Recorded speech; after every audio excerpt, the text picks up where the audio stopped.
Independent voter. The right to vote is the greatest privilege granted to Americans since the founding of this nation. Today we take the privilege for granted, and we sometimes fail to perform our civic duties at the voting booth. A nation of many different races and nationalities, some of us take the right to vote in political campaigns more seriously than our fellow citizens. Failure to participate in the political process results in the nation's destiny being decided by only a few of its citizens, and the majority of the populace are forced to accept legislation that they don't agree with. Perhaps we have become so consumed in our daily obligations that we fail to see the need to take the time to go to the polls and vote for candidates who share our beliefs and values.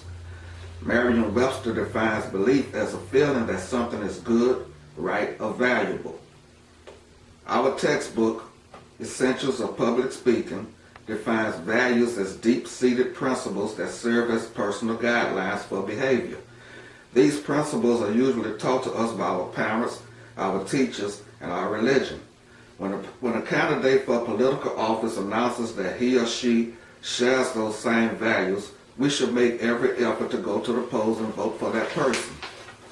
Our participation in the political process increases when we believe that a candidate's views will somehow have an effect on our daily lives. But when we have no personal connection to the issues being debated, we tend to stay home and reason with ourselves that there's nothing to be gained by casting a ballot, because the issues being debated don't concern us. We may say, I'm not wasting my time voting because they are going to do whatever they want to do anyway. Such feelings and sayings should never exist in our society because of the pain and suffering endured by the generations of Americans who fought, died, and won our independence from the British Empire. During the recent midterm elections of 2014, exit polls taken by the Wall Street Journal showed that 49% of registered men and 51% of registered women voted. It also showed that 48% of those who voted were between the ages of 45 and 64. 75% of those who voted were white, 12% were black, and 8% were Hispanic. These numbers reflect a growing lack of interest or an unenthusiastic approach to the political process in our nation. We have developed an attitude towards politics that suggests, since there's nothing there that's going to benefit me, I'm not concerned about the outcome. It is this type of attitude that we must change in order for our democracy to survive. Many people have fought and died for our right to vote for those who will lead us. The decisions that those elected officials make affects everyone, from gay marriage to abortion, from health care to environmental regulations, from military conflicts to civil rights, from energy to infrastructure. We must participate in each and every election, and we should vote according to our beliefs and values instead of voting along party lines. Being an independent voter gives the voter greater flexibility in deciding which candidates to support. A Republican candidate may express views that you agree with. A Democratic candidate may campaign on issues you support. Because you have decided to register as an independent, you can weigh the issues, examine the candidate's views, and make an informed decision as to who you will vote for.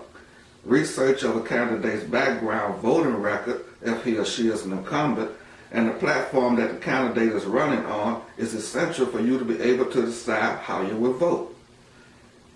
When you become an independent voter, you choose whether or not you will support a candidate, and you are not voting along party lines.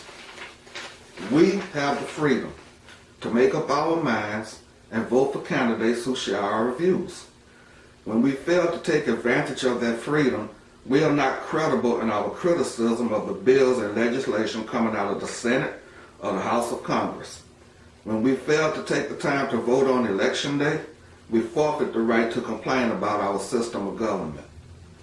Being an independent voter means that you have taken the time to investigate the candidates, and now you can cast your ballot on an informed decision that you have made instead of a decision based upon party affiliation or media sound bites.